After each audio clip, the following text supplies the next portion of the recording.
사사기 16장 1절을 보면 삼손은 블레셋의 도시인 가사로 내려갔습니다. 그리고 그곳에서 몸을 파는 여자와 동침했죠. 그러는 사이 블레셋 사람들은 삼손을 죽일 계획을 세웠습니다. 가사 사람들에게 삼손이 왔다고 알려짐에 그들이 새벽이 되거든 그를 죽이리라. 그래서 그들은 삼손이 있는 건물을 에워쌌고 그가 도망치지 못하도록 성문 곁에서 밤새 매복까지 했습니다. 그러나 그들의 계획은 수포로 돌아갔죠. 왜냐하면 삼손이 눈치를 챘기 때문입니다. 좀 더 정확하게 말하면 삼손이 가진 엄청난 힘 앞에서 그들이 세운 계획은 아무 쓸모가 없는 무용지물이 되었기 때문입니다. 그들은 삼손을 가사라는 그 성 안에 가둬둘 수 있을 것이라 여겼지만 그것은 크나큰 착각이었죠. 어떻게 했습니까? 삼손이 그 성문 자체를 뜯어버렸습니다. 아이러니했던 것은 삼손은 그 성문 자체를 뜯어버릴 정도로 엄청난 힘을 가졌지만 뭐 앞에는 무력했습니까? 여인을 향한 정욕 앞에 아무런 힘도 쓰지 못했습니다. 이는 오늘 본문에서 보다 적나라하게 드러납니다. 오늘 본문은 이렇게 시작하죠. 이후에 방금 제가 말했던 그 블레셋 장녀와의 일이 있은 후에 일어났다라는 것입니다.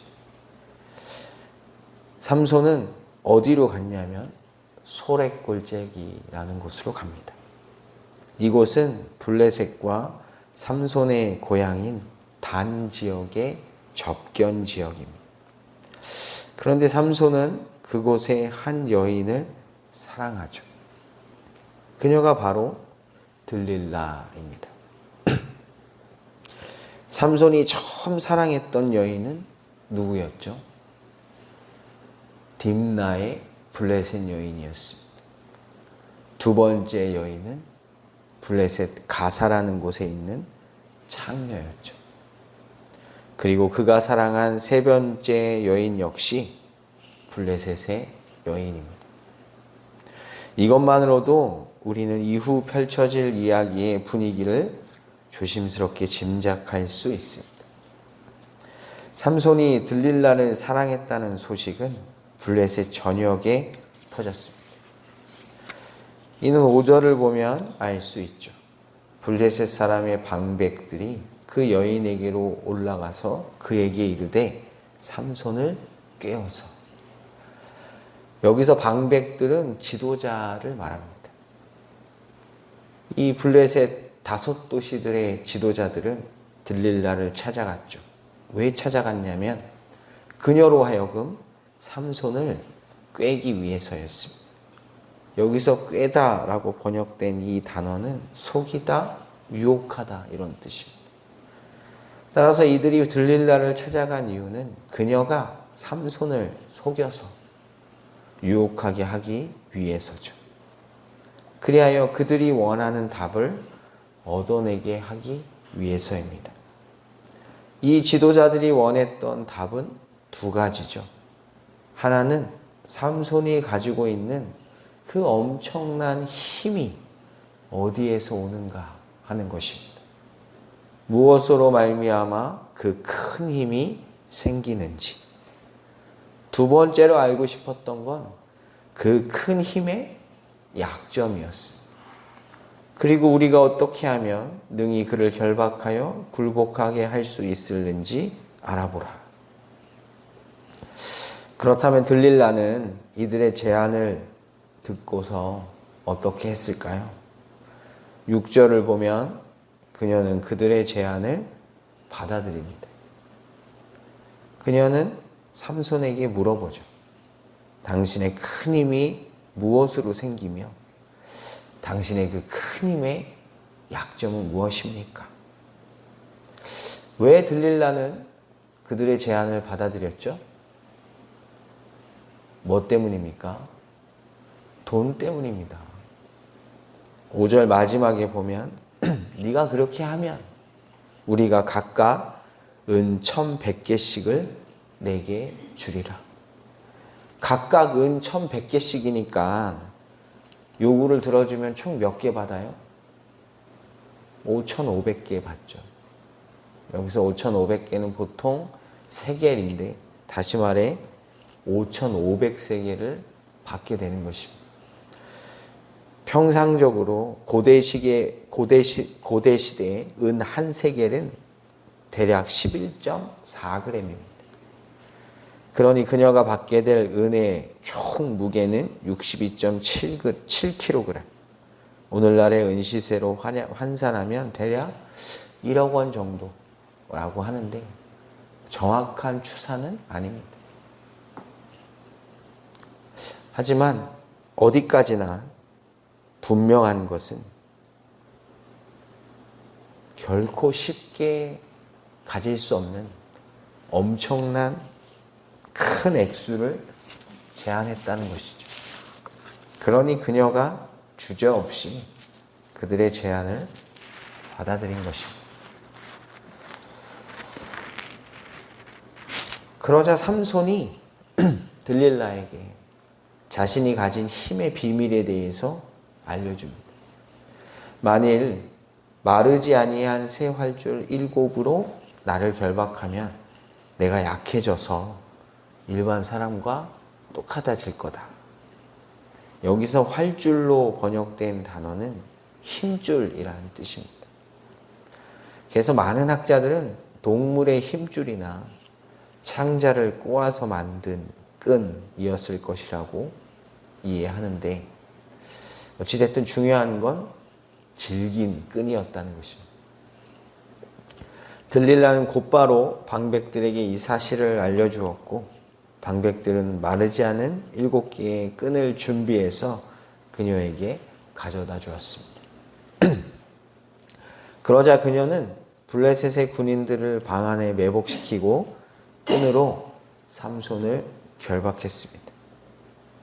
그녀는 모든 준비를 마쳤고 삼손에게 말했습니다. 삼손이여, 블레셋 사람들이 당신에게 들이닥쳤느니라. 그녀가 이렇게 소리쳤다는 건 뭘 뜻하는 것입니까? 이것으로 삼손의 힘을 무력하게 만들었다라고 자신했다는 것이죠. 하지만 그것은 큰 착각이었습니다. 왜냐하면 삼손이 그 말을 듣자마자 7개의 끈을 아무렇지도 않게 끊어버렸기 때문이죠. 결국 그녀와 방백들의 계획은 실패했습니다. 그의 힘의 근원은 알아내지 못하니라. 왜 못 알아냈습니까? 삼손이 들릴라에게 거짓을 알려줬기 때문이죠. 여러분은 여기서 어떤 마음이 드세요? 어떤 생각들이 좀 드셨어요? 여기서 저는 삼손이 어떤 마음이었는지를 좀 보게 됐습니다. 오늘 본문 4절을 보면 삼손은 이 여인을 사랑했어요. 그런데 자신이 그토록 사랑한 여인이 자신에게 뭘 요구했습니까? 자신이 가진 힘의 근원, 그리고 그 힘을 무력하게 만들 방법이었죠. 청하건대 당신의 큰 힘이 무엇으로 말미암아 생기며 어떻게 하면 능히 당신을 결박하여 굴복하게 할 수 있을는지 내게 말하라. 그런 그녀에게 삼손이 거짓을 말한 것입니다. 왜요? 진실을 알려주면 자신이 죽을 것 같고, 그렇다고 알려주지 않으면 내가 사랑하는 여인을 잃을 것이 두려웠기 때문입니다. 그래서 그녀가 원하는 답을 주는 것처럼 하되 거짓을 흘린 것이죠. 오늘 본문을 잘 읽어보면 수많은 시험들이 난무합니다. 블레셋의 지도자들은 돈으로 들릴라를 시험하고 들릴라는 사랑으로 삼손을 시험하고 하나님은 나시린의 서원으로 삼손을 시험하십니다. 비록 눈에 보이지는 않지만 살얼음 판을 걷는 생명이 오가는 영적 전쟁터임을 보여주죠. 그런데 이 영적 전쟁터에서 삼손이 택한 길은 무엇입니까? 거짓이죠. 그는 들릴라에게도 하나님에게도 진실하지 않습니다. 왜요? 아까도 말했다시피 들릴라도 잃기 싫었고 하나님에 대한 신앙도 지키고 싶었기 때문입니다. 하지만 그는 결국 아무것도 지키지 못합니다. 중요한 것은 이것이 우리의 모습이라는 것이죠. 세상은 끊임없이 우리를 시험하기 위해 유혹합니다. 그리고 그 시험과 유혹 앞에서 우리는 삼손처럼 갈등하죠. 세상에서 얻을 수 있는 유익도 포기하기가 싫고 하나님에 대한 신앙도 지키고 싶기 때문에 갈등하는 것입니다. 하지만 오늘 본문은 우리에게 분명하게 경고해 줍니다. 두 가지를 다 가질 수는 없다고 말입니다. 예수님이 시험 받을 때 세 가지 시험 중에 세 번째가 이것이었습니다. 마귀가 또 그를 데리고 지극히 높은 산으로 가서 천하만국과 그 영광을 보여 이르되 만일 내게 엎드려 경배하면 이 모든 것을 내게 주리라. 이에 예수께서 말씀하시되 사탄아 물러가라.